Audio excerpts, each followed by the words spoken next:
Good morning, everybody, and welcome to the fifth and final day of the Mindful Employer Leeds Wellbeing at Work conference. What week it's been! I can't believe we're already into the fifth day. I've been able to pop into a number of the sessions throughout the week, and been really inspired and found it also thought-provoking.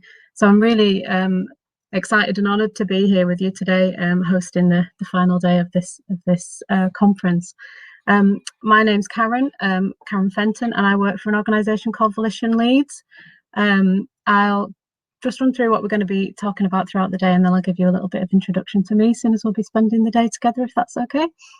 So the first session of the day will be confident signposting. We'll then have a break, and we'll go into the last session of the week, which is reflections from the week, and also discussions around legacy of COVID and where we're going to go next with that in the city when we're looking at mental health in the workplace. So yeah, before we launch into the first section, as we'll be spending some time together this morning, and although I can't see you, you can see me, and I know you can't see each other, so it's really important that wherever possible we use the chat function and just try and make this as interactive as we possibly can, just so that we can all make sure that we've got sorry, I'm closing my door.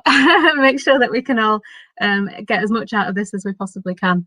So if we've not met before, I'm Karen. As I said, I work for Volition Leeds, which is one half of Forum Central, which was the collective voice for health and care third sector organisations in Leeds, which we organise in partnership with Leeds Older People's Forum. So Forum Central is a member-led network of organisations. We have around 300 third sector health and care organisations that we work with. And when we say third sector, we mean any organisations that's voluntary, community, charity, social, not-for-profit organisations. In the City of Leeds, we're really lucky to have such a vibrant third sector who contribute massively to health and care in the city and to our communities and across the city and the region every day, many of whom you'll have seen throughout the week during this programme as presenters and speakers, and of course Leeds Mind, being the host of Mindful Employer, also one of our members. So my input into Mindful Employer is that we sit on the steer group of Mindful Employer in Leeds as part of Forum Central, representing the third sector. And we also are charter signatories and members of the Mindful Employer Network, and have been for a number of years.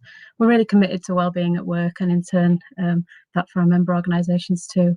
And personally, we've got a really firm belief in bringing your whole self to work. And many of us have experienced mental health difficulties throughout our lives, and we're very open and honest in our workplace about that, and I think that's really important. And ultimately, as employers, we've got a responsibility to make the workplace as nurturing and supportive to people as we possibly can. And in turn, we benefit from having a happy and productive and committed team. So the whole emphasis and ethos of Mindful Employer is very much what we sign up to and believe in. So as an organisation, our aim is to support and represent the diverse group of organisations that span from regional big charities with local bases, right down to sort of community-based grassroots organisations that are working in health and care, connect the sector together, advocate on behalf of them, and have a long history of strategic partnership with our colleagues in the NHS, the council, and other infrastructure organisations in the city. So as part of our organisation, we have a number of specialisms in the network, one of which is mental health, but we also have learning disability focus, physical and sensory impairment, and older people. We do work across the wider health and care sector within local care partnerships too. The reason I'm telling you all this is because before we launch into the first section, we've got a video which we'd like to show you, which has been created in response to the pandemic. So last year, we were really quickly able to mobilise what we've now called the Communities of Interest Network, which is run in partnership with Leeds City Council, our colleagues at Health Watch Leeds and Voluntary Action Leeds, and is a network of 19 communities built up of sort of spokespersons who lead and link into community-based organisations with those established trusted sort of operational connections into communities, where we feed information from health through to communities and back through again to create that continual loop to the communities and people that will have the most challenges from COVID-19. So because we've got the lovely Michelle here, who's been with us all week and has been listening into every conversation and doing a poem, which she'll do later on today, we thought it might be quite nice to show you a poem that Michelle has recently done for us, which we've called Leeds Moving Together. So we'll show you that now, and that's sort of it's the legacy of everything that's happened in the Communities of Interest Network over the last year. So hopefully you'll find it interesting and it helps you to sum up what it is that we do as an organisation. So here's the film.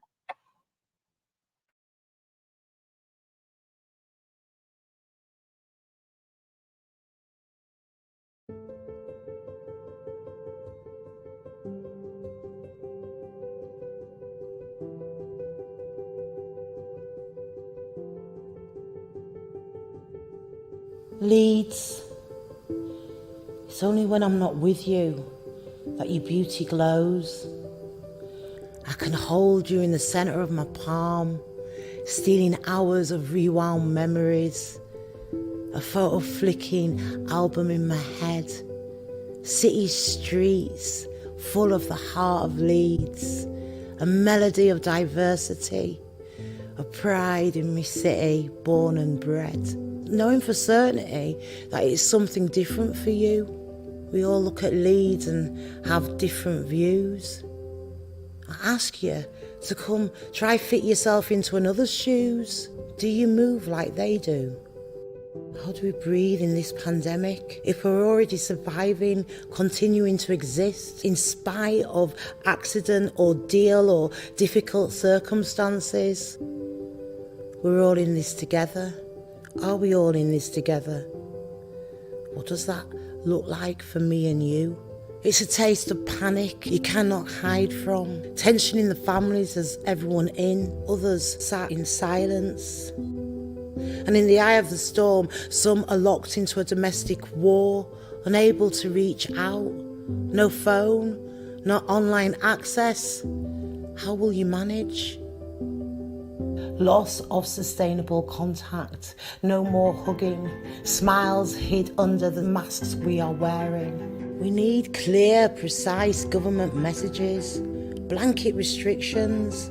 What fits one does not fit all. For open and honest conversations with police, parents and carers.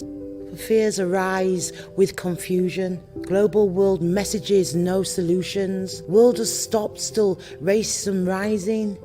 Holding breath, people dying, Leeds on mute, a mass sensory panic, surviving in this time of pandemic. Jobs lost, furloughed, independence imbalance, delayed payment tribunals, digital exclusion, feelings of being ignored, forgotten in the midst of pandemic, life suspended. What will happen post-lockdown? This is the liminal space between you and me. Inside of our four walls, the hearts of Leeds. Many grieving, holding it in to stop themselves from screaming. Because people don't just hurt like you do, they feel like you do, see like you do. Till voices are heard, they're not meant to. Empathy is in the heart of Leeds.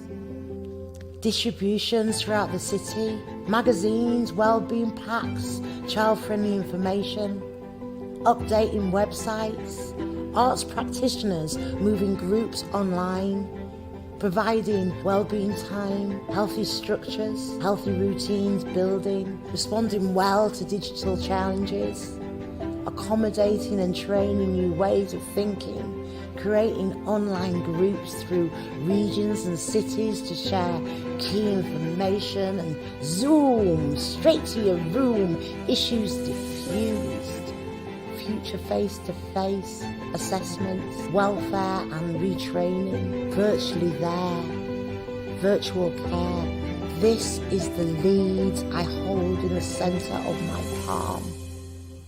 You see, behind the scenes, between the liminal spaces, we are communicating, sat at home creating new breathing spaces, making changes. This is the integrity of Leeds when we move together.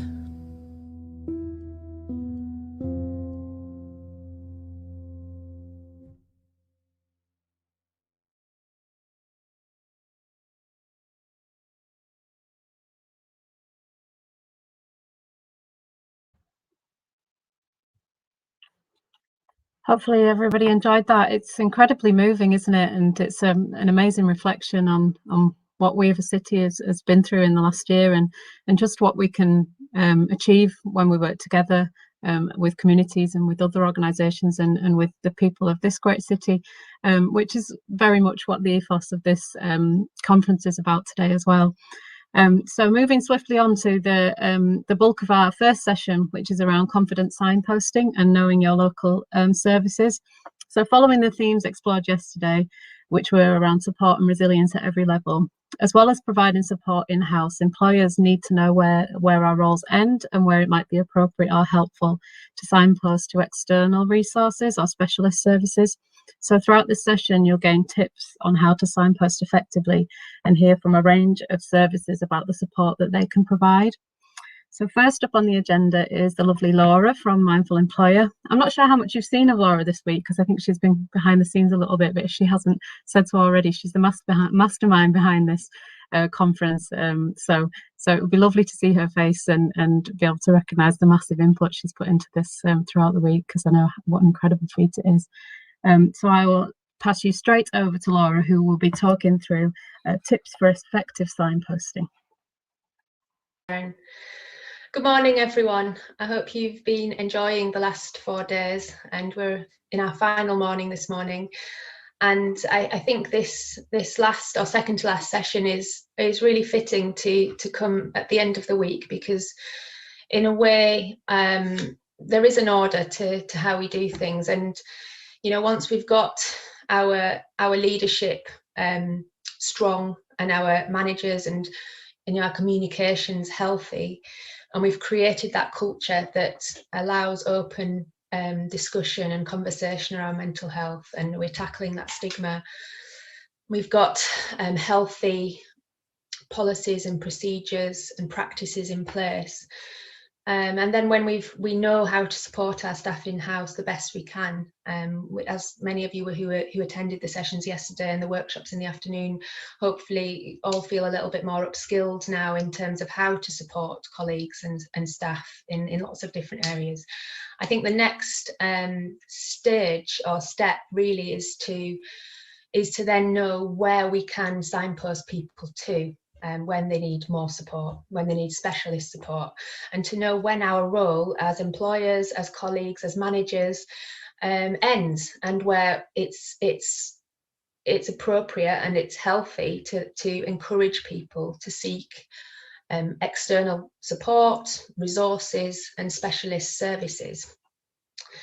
And as we'll hear shortly, there are some fantastic local services in Leeds and West Yorkshire, and I think it's really important that we feel that we have a knowledge of these services, and so that we can confidently talk to our colleagues about them and encourage people to access help. Now, if we think about the actual process of asking for help, if you think back to a time when you might have had to ask for help, maybe not around mental health, maybe around something completely different, but the actual process of asking for help is often the most difficult step to take. It's where you actually have to vocalize what you are going through internally, and to an external ear, and you might face judgment, you might face stigma, you don't know what you're going to face, and it takes a lot of courage to ask for help. But I think what is really important is to capitalise on the trusting relationships that we can build in a work context. So we can have really strong relationships with our colleagues and with our staff. And what those trusting relationships can do is really help to encourage people to feel confident taking that step to ask for help. So as well as knowing the services, and we'll hear from some of them very shortly, and I think, if you then have time to follow up from this session in doing a bit of research yourselves, in looking at the websites of Mindwell, of Forward Leeds, of all the other services that you're going to hear from, and more, because there are so many fantastic services out there, as well as knowing what those services offer, it's also around tapping into people's motivations and barriers around that next step of asking for help. So if you're someone who has built a trusting relationship with a colleague that has meant that they've felt comfortable opening up to you, you're in a great position to take that further and encourage someone to get the help that they need. And I think it's real testament to the quality of your relationship and your interpersonal skills, your understanding, your empathy, that if you've got colleagues who have opened up to you, or you've got staff and you're a manager who has been able to have a one-to-one conversation where a staff member has opened up to you about something that they're going through, something personal. And it's really important that you then, for everyone's benefit, for your benefit, your organisation's benefit, and for the staff members' benefit, know when your role ends and when another service, a specialist service or a service that just knows more than you about this particular issue, can step in, and where your colleague can go to get that support. So I think my main hope is that, as well as learning about the services, the great services that are out there, and feeling able to confidently tell people about them, we can go a little bit further and really discuss with people what will help them to take that extra step. And some people will face barriers to asking for help. There might be stigma attached to what they're going through within their community, within their families, within their social networks, and within themselves. And I think that's often the biggest hurdle that people have to get over, that self-stigma and the feeling that they should be able to manage things on their own, when in actual fact we all need help at some point in our lives. So just kind of helping people to realise that in itself is a really big and important thing that we can all do. But thinking about, everyone will have different motivations and barriers. Some people might have misunderstandings and misconceptions about services. They might not realise that most services are completely confidential. So, you know, there shouldn't be a risk of anyone finding out about someone having access to service. There might be barriers around the assumption that services cost money, when in actual fact a lot of services are absolutely free. And there might be all sorts of other things that are getting in the way, language barriers, people's different levels of ability in terms of being able to understand information. But yet there are also all sorts of ways of overcoming these barriers, and we can help people to overcome the barriers so that they then feel confident asking for help. We can also think about motivations and what will really help someone to take that extra step. Recently I had a period where I did experience a lot of anxiety, really, that wasn't normal for me. It was stopping me sleeping. It was really impacting on my well-being. And I do have a relationship with my manager where I did feel really, well, it was difficult to open up, but I did it. And, we have a relationship that I know is supportive, and it was really helpful, one, to discuss what I was going through, but two, to then take it further and discuss what I was going to do about it. And as well as changing things and making changes at work, because an element of it was, related to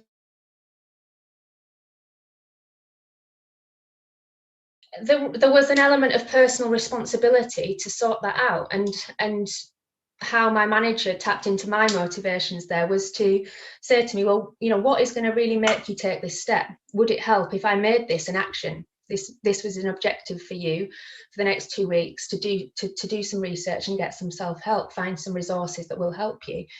And I really, I did it. Whereas previously, if I hadn't had her voice then in my head and thinking, oh, I've committed to doing this, I've got to do it, I probably wouldn't have done it, because I struggle myself with that self-stigma. So, things like that, and that relationship between a manager and a staff member can be really helpful in that respect. Tools like wellness action plans that encourage both sides to take some responsibility and to understand someone's what will help someone's well-being, and what might be detrimental to well-being, and to understand triggers, it can be really effective. And it's what's nice about the WAP is it's completely a joint effort, and you know, the staff member, whoever is completing the WAP with their manager, and I think wellness action plans should be done at every level because they're helpful for all of us. They encourage you and they expect you to take some responsibility for your own well-being and to get that help if you need it. So I think they can be extremely helpful. So basically what I'm trying to say is, if in terms of signposting effectively, the first thing is to know the services, have a directory, have an intranet if you've got one, have those services on there so that everyone can access them.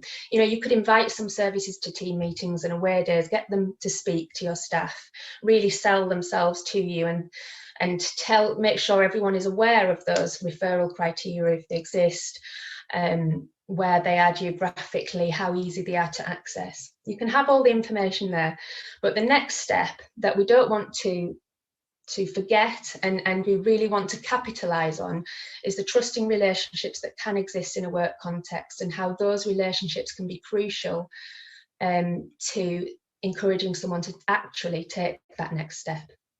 You know, just being given a website or a phone number does not automatically translate into that person taking the step to make the call.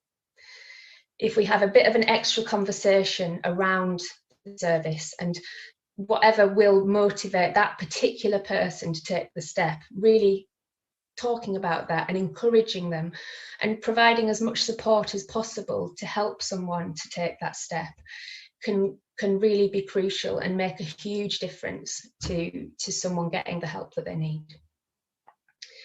I think that's probably about it from me. I will leave it now to the services themselves to really kind of tell you about what they offer and how they can help. But do research them afterwards as well. And you know, a lot of them will be very open to coming in, meeting you, talking to staff, and increasing that understanding and awareness so that we can all benefit from the help when we need it. Thank you. I'll hand over back to you, Karen, and then we'll hear from the services. Thanks very much, everyone. Thank you for that, Laura. So much food for thought within all of these discussions throughout the week. Personally, we do use a lot of wellness recovery action planning, as Laura mentioned at in her section, which we found really useful in our organisation as a sort of standpoint to the fact that we're open to discussing these things and working with people right from the outset to help them. So thank you for that, Laura. We're going to move quickly on to our next speaker, who is Richard Moore from Leeds Community Gambling Service, or GamCare. Just before I pass you over to Richard, actually, I just wanted to remind people that we don't have space for questions at the end of this section due to the limited time. So I'd really encourage you to use the chat function, share your reflections, your thoughts, your comments with each other, so you can all be learning from each other as well. And we'll get some of those fed through to us on the live, so we can sort of digest and reflect on that briefly at the end of this section. And just to remind you that links to each of the services that you'll hear from throughout the next 40 or 50 minutes are found within the delegate bag that you'll have been sent a link to at the beginning. So I'll pass you over to Richard now from Leeds Community Gambling Service. Thank you, Karen, and Laura as well. Good morning, everyone. I hope everyone is well. My name is Richard. I'm from Leeds Community Gambling Service, and some of you may well recognise me. I think I've spoken to a number of services that are here today before, but the service itself, we're employed by GamCare, who are the national gambling charity in the UK, and we are the first integrated service in the UK, specifically in Leeds, providing support to anyone who is affected by gambling, whether that's the individual themselves or affected others such as family or friends.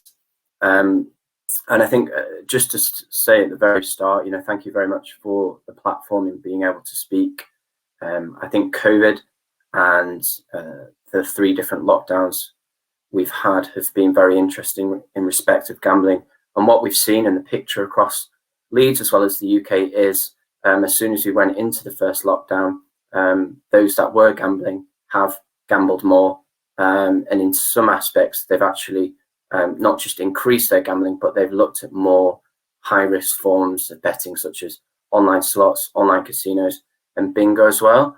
And there's huge dangers of this, and certainly when we look at the risk factors of gambling, such as boredom and social isolation, it does paint a very scary picture. And I think certainly the Gambling Commission's report on levels of participation with gambling in the country that are due in the next quarter will be very interesting. But I think what it will say is that more people are gambling, more people are gambling on high risk games, and perhaps people that had never gambled before have in some ways or some forms, whether it's online or buying a scratch card, gambled. So as a service, we don't just provide treatment and support, one-to-one and group therapy to those who are affected by gambling. We also have an engagement team who really working to increase awareness of gambling related harm. So what it looks like and what the context of problematic gambling in Leeds is as well. And I think that's important because in Leeds, certainly the statistics are higher than the national average. And what we want to do with services, we want to provide training to increase confidence in having gambling conversations. But on that point, really delving a little bit deeper if someone is struggling, because what we're seeing from 18 months being in a service is gambling conversations are being had in Leeds. People are struggling, but we're perhaps not quite capturing those who may be ready to come forward for help and treatment. And I think it's key that we continue to build partnerships, which is what we're going to do, but really look at assessment forms and screening questions to try and ask more gambling questions, especially around financial harms and debt, if that is volunteered by an individual. And hopefully we can capture more people and across the city. And as Laura said, the great network within the third sector in Leeds, we can start to see more people accessing support and treatment. And I think also it goes without saying that it's very, very difficult for those with an addiction, especially gambling, to come forward for support and help. The shame, the stigma, the embarrassment, those types of negative feelings make it very, very difficult for that person, even just to make that first call. But again, we are here to help anyone who is affected, whether it's a desire and the impulsivity to buy a scratch card, or if it's someone who really has hit crisis point and they're in thousands of pounds worth of debt, and there's other forms of gambling related harms as well. Just to finish off, because I know there's an awful lot of people who wish to speak, I think there's so many services in Leeds, and of course we've spoken to many, but if you're perhaps sitting here this morning thinking, we now and again have a gambling conversation, we'd love to hear from you. Just have a chat, really, just to see how we can both work in partnership. And of course, our team as well, we come across a lot of individuals who, yes, have a gambling addiction, but in their recovery plan, we are putting in place social activities for them to get involved in, which provides structure in the working week and in their leisure activity. So, of course, we can signpost to other services as well, and that's something we're looking to do in the immediate future. And just to finally say, in terms of our referral details, I think the best port of call, if you ever do come across someone who is struggling with gambling, is the National Gambling Helpline. It is 24/7 and is operated 365 days a year. And we have our own internal referral processes at GamCare. So if that person was living in Leeds, then that would be dealt with internally, obviously. And also in Leeds, if you do want to get in touch, whether it's consultancy or you're worried about an individual and they're gambling, or it's an affected other, we do have a duty phone number, and there's also a self-referral form on our website which can be completed as well. So please do look at our website, www.gamcare.org.uk/Leeds for more details. And if anyone does want to get in touch after just have a chat about anything gambling related, please do get in touch. But thank you very much for listening, and I hope everyone has a nice day. Thank you, Richard. That was really interesting and useful. I think we're incredibly lucky in the City of Leeds to have a bespoke service dedicated to helping people with gambling. Thank you for that. We are going to move on to hear from my colleague Zoe now, who is from Mindwell Leeds. Hi everyone, my name's Zoe Limbert. I'm the Engagement Outreach Officer for Mindwell Leeds. If you have any questions or would like to know more about Mindwell following this, then please do get in touch. Today I'll be sharing an overview of the Mindwell website, and we'll also take a tour around some key areas, in particular the resources and support that's available to Leeds employers in our Mindwell at Work guide. Mindwell is the mental health website for people in Leeds. It's funded by the NHS, and it brings together information from across the NHS, Leeds City Council and the third sector into one single go-to place. The website has information for anyone living, working or studying in Leeds, and we have 3 main sections aimed at people who are looking for themselves, people concerned about someone else, and an area for professionals in the city. Let's jump over to the website and we can have a little look around. Okay, so one of the key areas for employees is our Mindful at Work guide, which sits in our professional section. It launched in May 2019, so nearly 2 years ago now, and we created it in collaboration with Leeds Mindful Employer and a group of local employers. Over the last couple of years, the guide has been developed and updated to reflect the current challenges faced by employers in the city. And our most recent update added COVID-19 information, support and resources. The guide is split into different sections and has been created to make it easy for employers, team leaders and managers to jump straight into the part that is most relevant to them. It follows a logical order where we start with information about why staff wellbeing is important, followed by our page on how to improve workplace wellbeing. This page has lots of links, information and resources to lots of tips and ideas on how you can improve workplace wellbeing. And all of these are very varied and take into consideration that different organisations work differently, they might be different sizes, have a different staff base. So we've tried to take all that into consideration with these suggestions as well. We've also got a section which is focused on mental health training. So in this part, it can help you to create a training plan and also find the right courses for your team.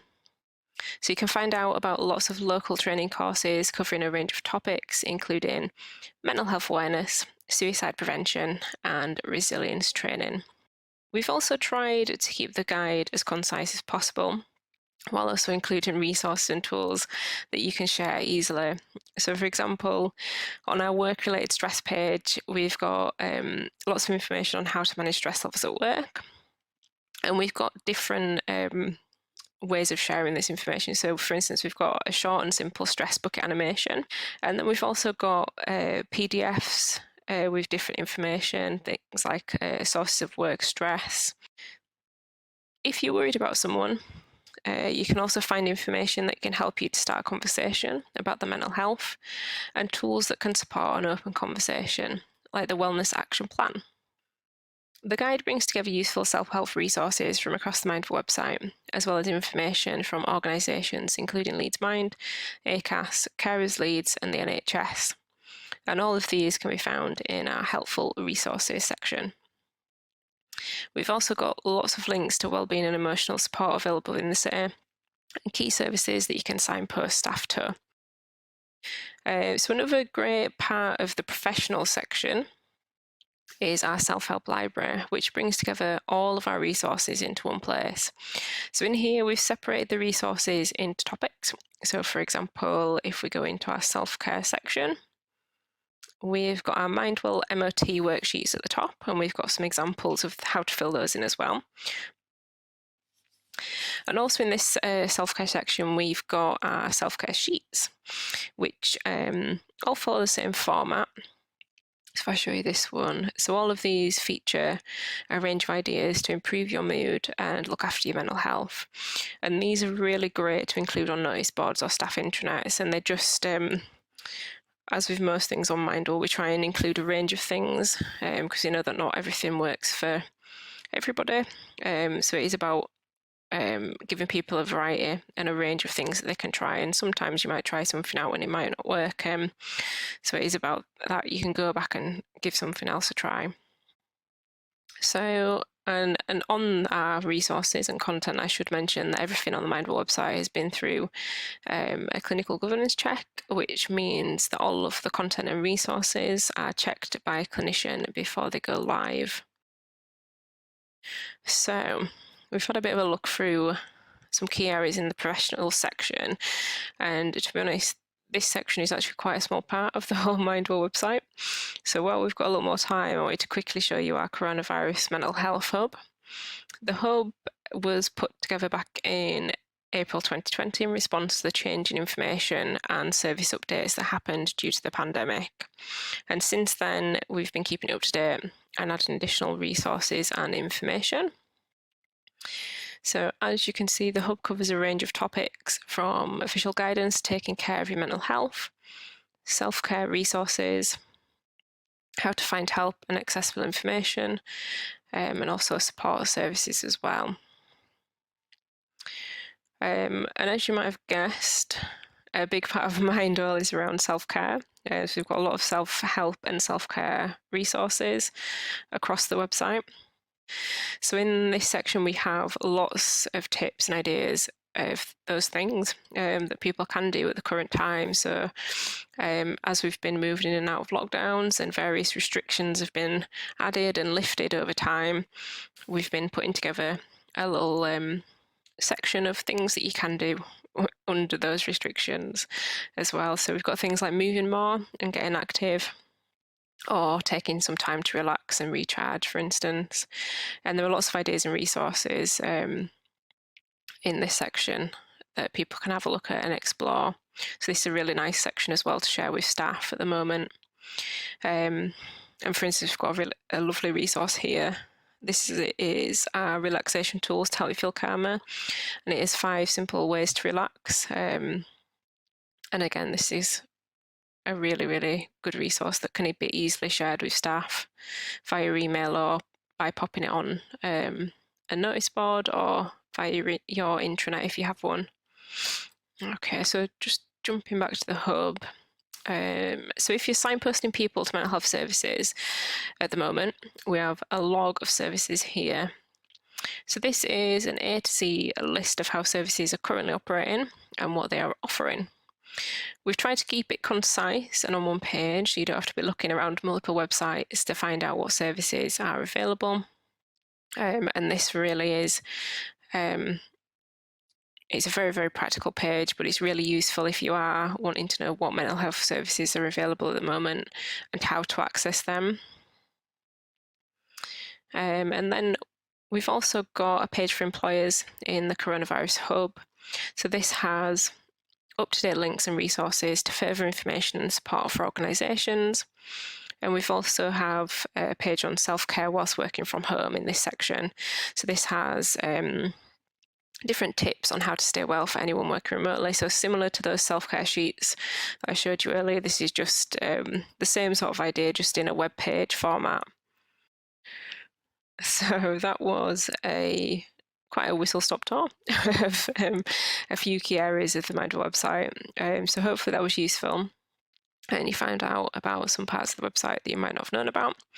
As I mentioned before, it is full of information and resources. So if you do have some time, please do go and have a look through. And it would be great to keep in touch with you. I know I've not been able to join you in person today, but it would be great to stay in touch. So we do have a number of ways that you can share Mindwell with employees.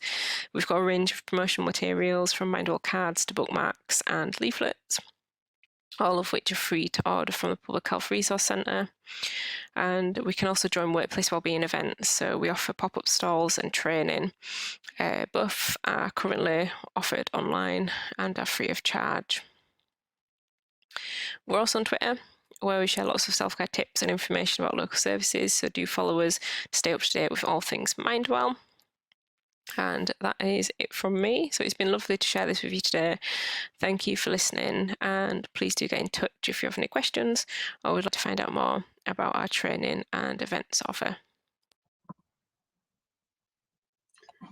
Thank you for that, Zoe. I must say, I do feel incredibly lucky just looking through all that we are in an organisation where we sit with our Mindwell colleagues on a normal basis. But what I would say to anybody that doesn't have the pleasure of sitting alongside Zoe, Gillian and Nicola on a regular basis is that all that stuff is there for everybody to use. So I really would encourage you to have a really good look through. There's so much information on the Mindwell website that's really useful. Things you can share on your SharePoint, things you can share via email, things to go on a notice board as and when people physically come back together and making a cup of tea and waiting for the kettle to boil. There's some really good resources that are very person friendly. So I will now introduce you to our next speaker, who is Mel, and she's from Behind Closed Doors. So welcome to Mel. Hi everybody, thanks for inviting me to take part in this conference today and to signpost our service. I'm from Behind Closed Doors and we're part of Leeds Domestic Violence Service. We work with people right across Leeds who have experienced or are still experiencing domestic violence and abuse. I'd like to open the slides if that's possible, please. So I'm going to just talk to you a little bit about what domestic violence and abuse is.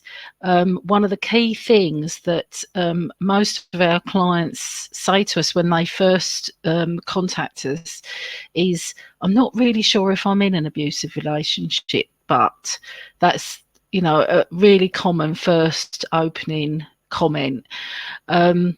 And largely because I think there's stereotypes of what domestic violence and abuse is, and just this overview kind of shows you that there is a lot more to domestic violence and abuse than the obvious physical abuse.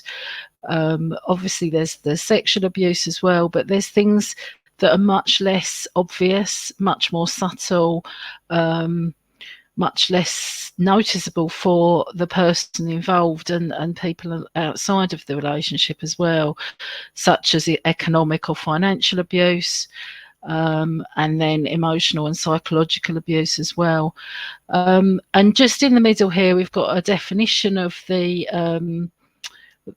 of what abuse is under the current kind of legislation. So it can be an odd incident, but it's more likely to be a pattern of incidents, and it's controlling, coercive or threatening behaviour. So it's the new coercive control is part of domestic violence now. So people don't have to have experienced any physical violence at all. If they feel frightened, there's an imbalance of power in the relationship and somebody is being controlled or manipulated, then it's likely to be count under a domestic abuse. It applies to anybody over 16. We recognise that young people under 16, teenagers, can experience abusive relationships either within their families or across peers, with friends or in romantic relationships, but that would come under different legislation around child abuse rather than specifically domestic abuse. But we are seeing more and more young people experiencing abusive relationships, unhealthy relationships, and the same impact for them as anybody else, really. And just to point out that it's not just about those sexual or intimate or romantic relationships. It can be other family members. So we see domestic abuse between adult siblings, or between a parent and adult child, or grandparents and adult children. there's lots of different dynamics there. It can be anybody that's a close family member or somebody that you live with. And of course, it's regardless of gender or sexuality. So in our organisation, we work with people right across the gender spectrum. Lots of services just support women. And, you know, we think it's really important that we actually support all people who have been victims or are survivors of abuse and violence. And, you know, regardless of their situation, their sexuality or their gender identity. Just want to pop this up for very briefly. I'm not going to go through each of these individually, but just to kind of highlight some of the different things, because it's not the most obvious always. You know, hitting, we would assume, you know, if somebody said somebody's hit me, we would understand that that was abuse. But somebody sort of running up debts in your name, or you know, discouraging you from working, may not be as obvious, may not be as subtle. And some of the control behaviours that we see are very easily packaged up so that they look like care. We often sort of say it's like a parcel, you know, a beautiful package, and it looks wonderful, but actually inside it's not what it's sort of cracked up to be. But you know, people will be told, you know, you don't need to work, you know, I'll look after the money, don't you worry, I'll sort out the finances. And that can actually be a way, while seeming to be being kind and supportive, of actually maintaining control over a person. This information is available on the slides, and obviously if anyone's got any questions, then don't hesitate to contact us. Just want to highlight the prevalence. It's far more prevalent, I think, than you may imagine. Unfortunately, the stats are telling us that around 1 in 4 women in their lifetime will have experienced some form of violence or abuse, and 1 in 6 men as well. Really important that we don't forget that there's significant numbers of men. There's far fewer in services, but it's going on, and you know, we're trying to encourage more people to be open and to talk about it, and to recognise that what they're going through is abuse and needs to be dealt with. The Office of National Statistics are reckoning about 1/3 of people who have experienced abuse actually are men. So it's perhaps much higher than we might imagine. And just in Leeds, that's quite a sobering statistic, I think. 6 incidents an hour. So every 10 minutes, roughly. So if you think, you know, most of the speakers have been kind of 10 minutes, each of that time, someone's made a call to the police. And that's the ones that are getting reported.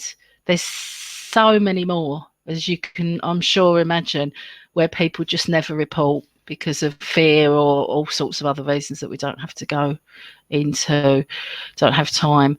And again, very sobering that in that 7-year period that we've got some data for, 21 domestic homicides.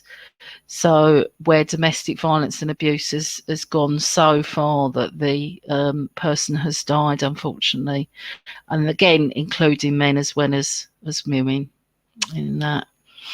So really wanted to thank Laura for this kind of comments that she made about signposting earlier. I think it's really important that, you know, you often as employers do have those relationships with people, and sometimes you need to go to somebody and ask them the questions, because it's so difficult for them to come and ask for help, or even to recognise that they need help. So really good if you can have, you know, posters about where you can kind of alert people to what abuse is, you know, so that they can think, oh, maybe that is what's going on. Please don't just put your posters up in the women's toilets. You know, we often see them somewhere private like that, which is fantastic, because it means people can kind of jot a number down when they're safe and there's nobody else watching them. But, you know, make sure they're in places where everybody might be able to access them. And the contracted service in Leeds that works right across Leeds in a whole range of different ways is called Leeds Domestic Violence Service, generally known as LDVS. And they're an umbrella organisation of lots of different, a consortium of lots of different services, lots of different organisations. Leeds Women's Aid, Women's Health Matters, and my organisation, which is Behind Closed Doors, all come under that. A whole range of services, emergency services, accommodation, refuge spaces, support, legal advice, advocacy, all kinds of different things, groups to help people with recovery work. And if you're interested in accessing that, you can go via their website. There's a general phone number which is 24 hours a day, and that's the access and assessment team. And so there's one phone number, one kind of port of call for all of those services. So you can go in, speak to them, say, I've got this client, or I've, you know, self-refer to it, and they will point you in the direction of the right, or refer you into the right bit of their service. So high level, high risk people are kind of dealt with in this situation around a whole range of different issues. And you can also apply through our website if you want to, but, you know, via their phone number is absolutely fine.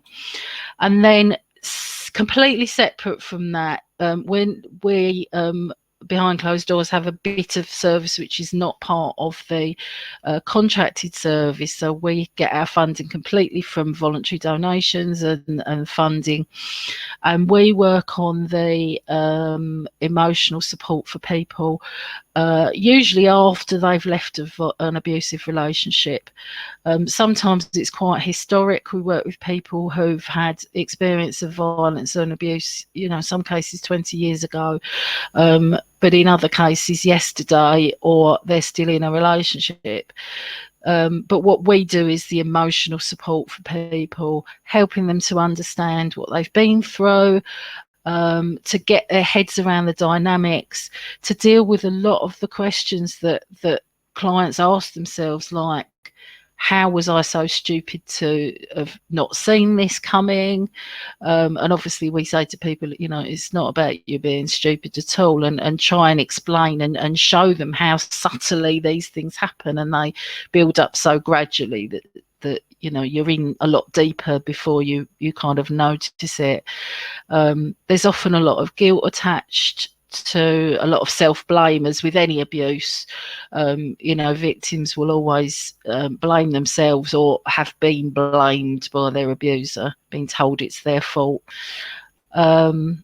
Guilt about not leaving sooner, particularly if there's children involved, and the impact that might have had. So lots of psychological and emotional kind of baggage that people bring with them out of abusive relationships, and also with a view to helping them to recognise the warning signs, look for those red flags in the future, to protect themselves, so that they know, you know, what to look for, and also to do some education around what healthy relationships are and what they look like.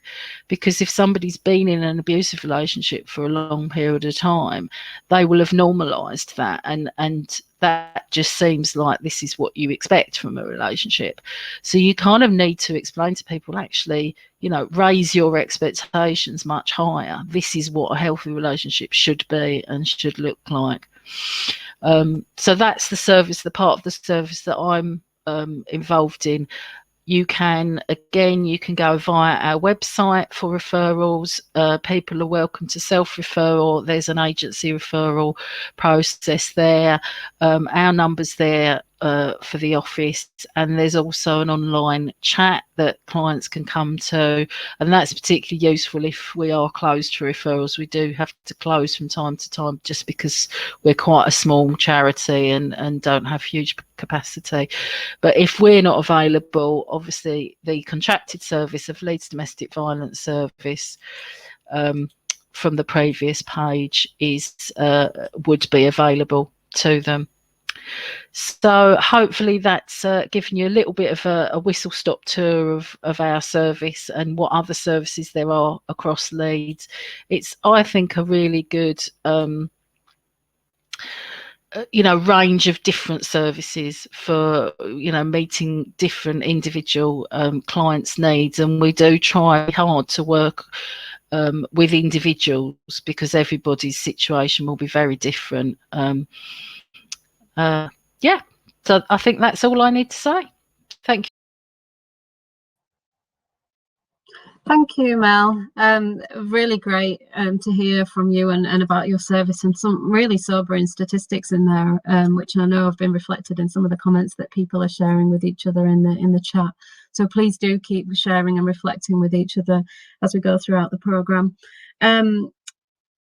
What I've started reflecting on is that role modelling, and how hard we are on ourselves, both as employers and as individuals. So it's so important to think through the signposting and be able to be as compassionate with ourselves as well as other people as much as we can. And so I'm hearing a lot of that across each of the sessions.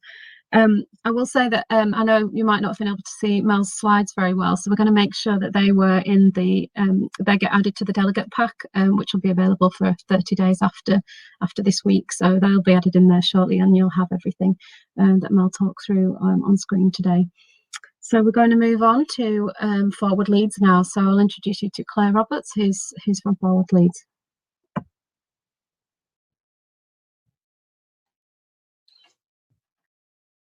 Hi, I'm Claire Roberts from Forward Leeds, and I'm going to be giving you an overview of the services we provide at Forward Leeds and how you can support your staff member if there are any concerns and they would like to use our service. So a little bit about what we do. So we're the city's integrated drug and alcohol service. Anyone can refer to us, particularly self-referrals, but also any employer or a professional can also refer somebody in. And at the very end, there is a slide with our details on of how to contact us. So a little bit about Forward Leeds and also how we've responded to the pandemic. So to make you aware, nationally and locally, there has been an increase in alcohol use. This is about people drinking more to cope with the isolation, the loneliness and the anxiety about the pandemic. So it is more likely that your staff member may be using alcohol more than other substances. That's not to say people don't use substances and also manage to work. Forward Leeds works with any substance except smoking, because there is the 1U service in Leeds that supports people to stop smoking, but we work with any substance. In relation to substances, there are no thresholds. That means you can be using any level of that substance and we will work with you. That's particularly pertinent around alcohol. You don't need to be alcohol dependent, physically dependent upon alcohol to work with us. It's more around you want to make a change to your drinking and you may want to start to drink within the unit guidance, which is 14 units a week, and that you found that through the pandemic your alcohol use is increasing to a level where it's now impacting on other areas of your life, and everybody is different around what that impact may be. So Forward Leeds, so this is again a quick overview of what we offer. We have adapted to COVID, so some things have changed, but again, this is the general offer of our service. So we still have provided one-to-one support throughout the pandemic. That has been a lot more around telephone support, video support. We are seeing some clients one-to-one. They are coming into the building. We are respecting COVID guidelines around PPE, social distancing and one-way systems within our buildings if possible. again, support has not stopped. In terms of our groups, we've moved all of our groups online. Some people have found that far more beneficial because, again, it reduces that social anxiety of entering a group room of people. The group workers will contact you before the group to talk about, can you access Zoom, talk about whether you want your camera on or not, and also reassure you don't need to speak if you don't want to. We recognise that people are not in isolation. They do have family, even though they've probably maybe not been able to see them all. So we do support family members, and we do involve them in someone's recovery journey. When appropriate, we respect that person's confidentiality about who they want involved in their care plans. We continue to do health and wellbeing checks. Again, these have been reduced due to COVID. These are, again, increasing. We do organise blood testing, so that could be through our health professionals, but it also could be at someone's GP. We have continued to offer substitute medication for certain drugs throughout the pandemic. Yes, we may not have always been able to see people, but there's not been a disruption to their prescriptions. Detox and rehab is still available. That has been a reduced service, and we will work with somebody to look at that. In terms of alcohol, we use St Anne's Alcohol Detox and Residential Facility in the city, and we can support someone to access that. Our specialist support has not stopped, and that's continued throughout the pandemic, just in a different way. So our specialist support involves support around housing, enduring mental health issues and pregnancy. We also have some staff based in St James's Hospital and LGI. So again, that's our hospital in reach team. So we're still out there, we're still working, we've just adapted to the pandemic. So identifying issues with employees, I'm going to bring up the slide here and just pick out some points. So as it says there, it's not your role as an employer to spot an problematic alcohol use or a mental health need. What your role is to notice changes in your staff, particularly if they're possibly distressed. People show different symptoms around problematic alcohol use. Alcohol withdrawal symptoms can range from sweating, shaking, particularly hand tremors, increasing anxiety, problem sleeping, problem concentrating, issues around memory. However, as it says there, everybody is an individual, and some people who have issues around their drinking may not be displaying any symptoms, or some. Everybody is different, so two people using the same substances may not show visible signs that are the same. So we look at everybody as an individual nature. So again, for you as an employer, it is spotting differences, distress, concerns, and then working with what you're seeing. It may not be alcohol issues at all. It is about exploring what's going on for staff. So in terms of look at supporting staff, some things to consider. So there we've got changes in how an employee is at work. That is definitely more difficult if somebody is working from home. You could notice a change in punctuality. Somebody is less productive and they're not presenting as they normally would. You know your staff best. It is also worthwhile recognising, you know, we've had a global pandemic. We're not out of it yet. This has been unprecedented times. People have had an awful lot of stresses and strains. So being less productive may not be about drug and alcohol use. It may be about the pressure of homeschooling has just been too much for some people, which is understandable. Those of us who are not trained as teachers have had to be teachers. So again, these things to look out for could be for more than one reason. It is about being sensitive and not jumping to conclusions or making assumptions. When supporting staff, you can set the scene when discussing sensitive topics around mental health, coping, anxiety, sleep, relationships, substances, and that is around setting the stage, so to speak, setting the scene. So some things you can do is around normalising, and that's making it perfectly normal to inquire about somebody's well-being, inquire about how they are, how they cope. It's to do this, it's about being transparent, explain why you're asking, be open, ask permission to ask sensitive questions. Am I okay to inquire about how you cope when things are tough? And that gives someone the option of not answering if it's too sensitive. They may have additional issues at the moment, may have a breakdown in relationship. So again, you need to set the scene about addressing any confidentiality concerns. If your employer is concerned around what you're going to do with this information, will it impact on their job? Will it stay on their records? So again, be really open and honest and transparent around your procedures, your policies, and confidentiality. What I'd like to do is show you a video made by some of my colleagues. This is about supporting people to unwind without alcohol after a very stressful day. Again, we've had additional stress with the pandemic. People do reach for a glass of wine, a gin and tonic, or any drink of their choice. What we see it for with Leeds is that reaching for a glass is now increased into reaching for a bottle. So again, it is around ways of unwinding without alcohol. So I'll let you watch this video and then I'll tell you how to contact our service. Alcohol can often fill a gap or void that might be caused by lack of routine, difficult emotions, or feelings such as loneliness and boredom. It's easy to find yourself reaching for alcohol in times of uncertainty, and it can be hard to know how to get out of this habit or what to replace it with. But there are many fulfilling things you can do that don't involve drinking. I found it really fulfilling to learn a new skill. I'm learning the guitar at the moment. It's early days, but I find it to be a really good distraction. After a long day at work, I practice yoga instead of having a glass of wine. It relaxes me and keeps me healthy.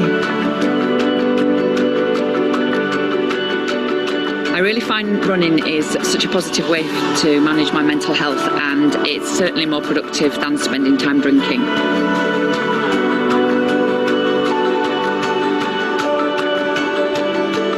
I like getting up with a clear head in the morning and going for a bike ride.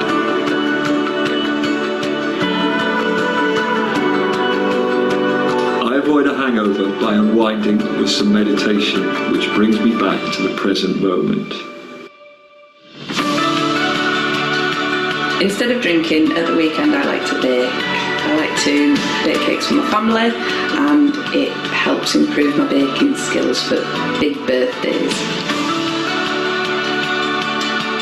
Walking outside helps me to clear my head and is great for managing stress and anxiety.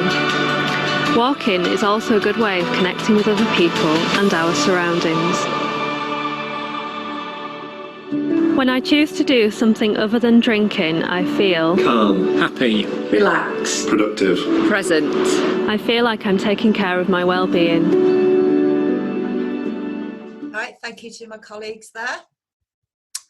We have a YouTube Alcohol channel that you can check out. Again, lots of our videos. We have videos from service users, current and past, talking about their journey within Forward Leeds, as well as videos from various staff members explaining the lots of different aspects of our service.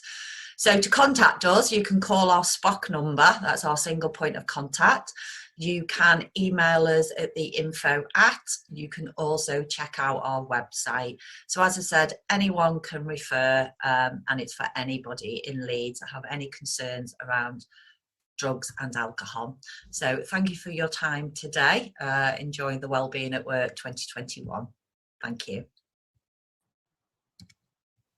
Thank you, Claire, for that great presentation and really interesting video. I'm going to pass us straight over to our last but certainly not least speaker for the morning session before we take a break. We may run slightly over, so please do bear with us, but we'll make sure you've got plenty of time to have a break and stretch your legs. So without further ado, I'll pass you to Salim from Money Buddies. Good morning, everybody. Just have a look at that picture. What would you like your clients to feel like about money? The aim to Money Buddies is to help our clients feel like the couple on the right-hand side of the screen. So how do we go and achieve that? Let me tell you a little bit about Money Buddies as well.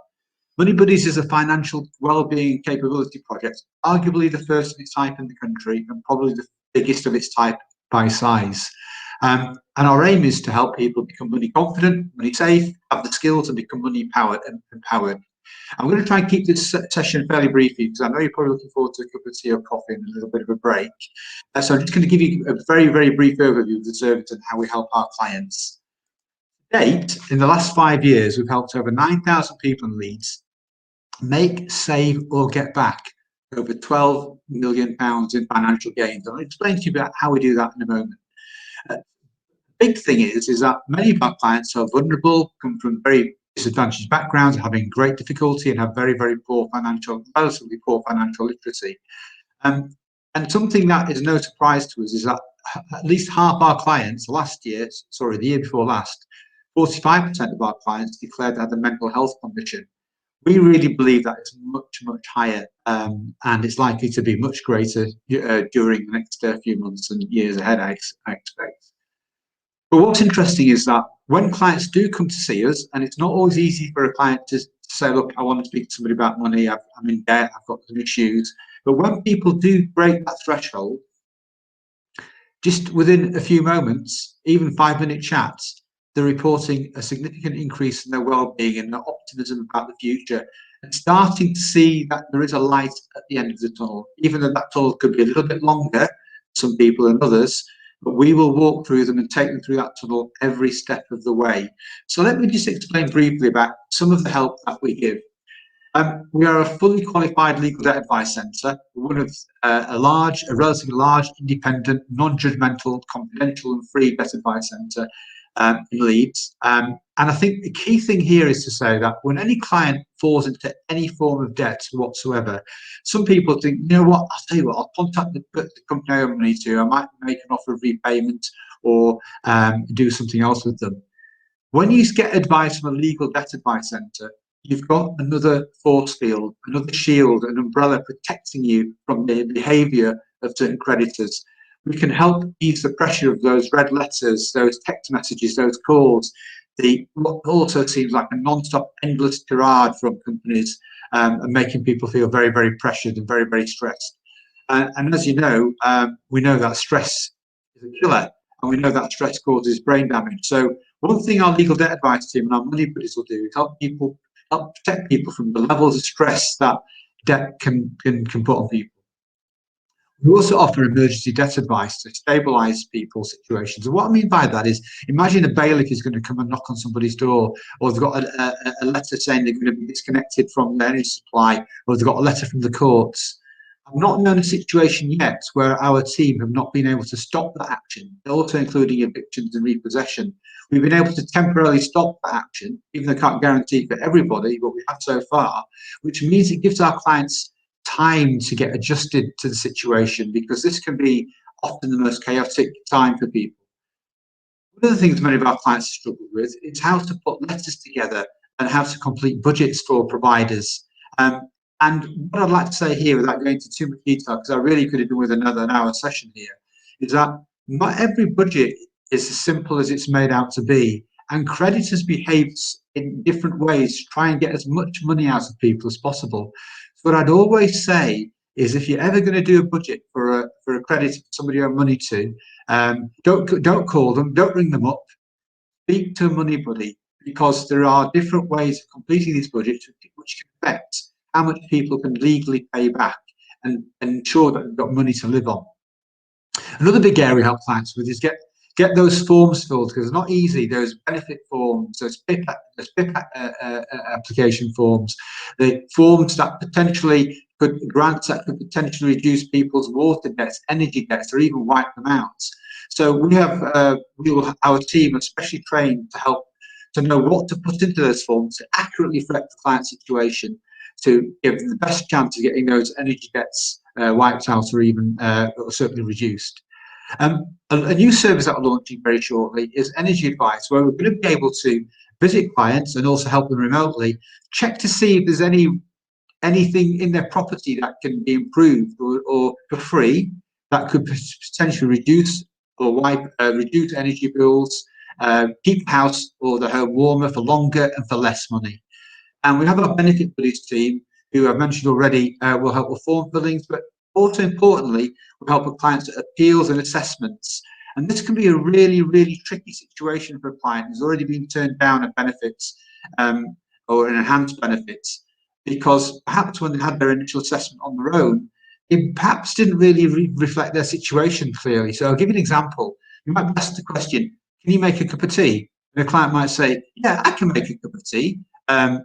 And so, but they don't really explain, well, you know what, I have to get out of my wheelchair, I have to reach to the shelf to get the cup off the cupboard, I have to switch a light on, then I have to go switch the kettle on, I have to walk across the kitchen or get across the kitchen. It's really, really difficult. My arms are killing me.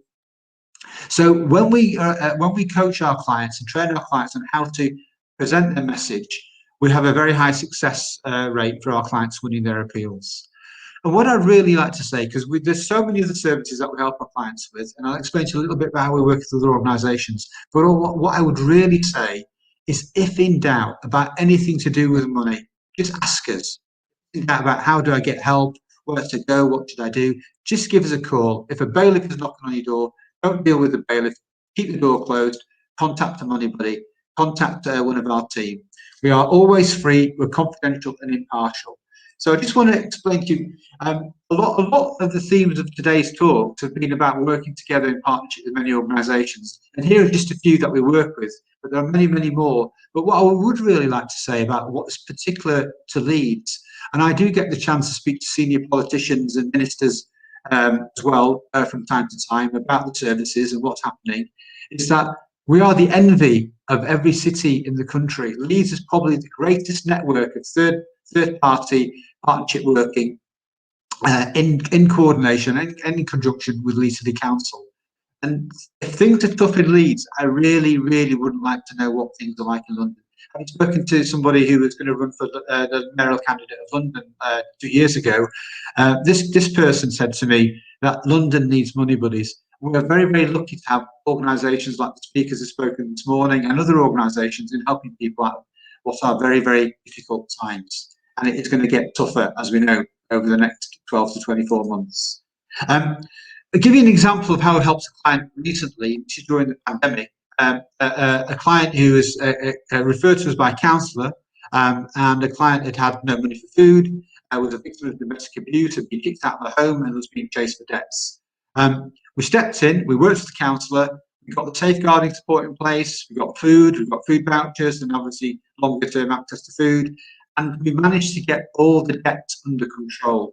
And what that meant is that our client was in a safe place and was also in a stable place, and that could mean one good thing. It means reduction in stress, it means the ability to move on with one's life. So what I would say to you is, if you want to contact us, just give us a call. We're still offering, one of the agencies in Leeds at the moment still offer face-to-face advice in person, because we are a key service. We have got clients who don't want to talk to us via online or social media messenger or web chat, which is available. And some clients find it very, very hard to communicate, and we're there for people on a face-to-face basis as well, if needed in certain parts of the city.